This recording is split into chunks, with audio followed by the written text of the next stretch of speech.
Любая радзіма, вельмі шаноўная моя Беларусь, маці наша родная, усіх нас разам і кожнага паасобку.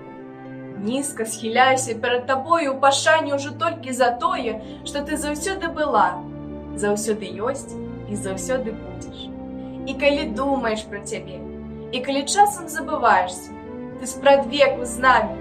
Твае палі самыя хлебадайныя, твае лугі самыя духмяныя, твае аблокі самыя высокія, твае вятры самыя ласкавыя, твае крыніцы самыя чыстыя, твае лясы самыя прыгожыя, твае людзі самыя добрыя, а твая зямелька, як лекіна, прыкладзі да раны, адразу ўсё зажывае. Вельмі прыгожая наша зямля. У нас шмат лясоў, рэк і рэчак, вялікіх і малых азёраў.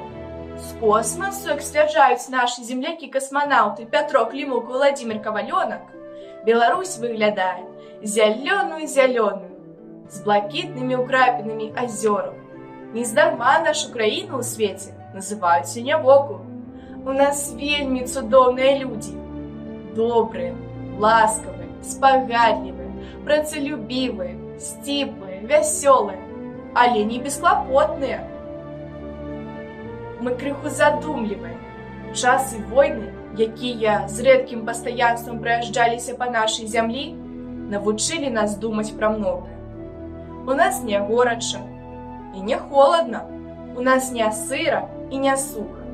Праўда, часам бывае і холадна, і горача, і сыра, і суха, але ў асноўным памяркоўна.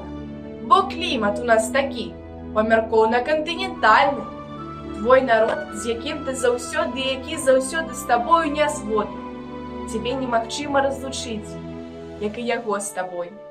Як кару з дрэва, як птушку з крыламі, як раку з рэчышча, як траву зямлёю. Так і кожнага з нас нельга разлучыць з радзімаю, з роднай зямліцы. Яе нельга адабраць у нас і прысвоіць нейкаму чужынцу.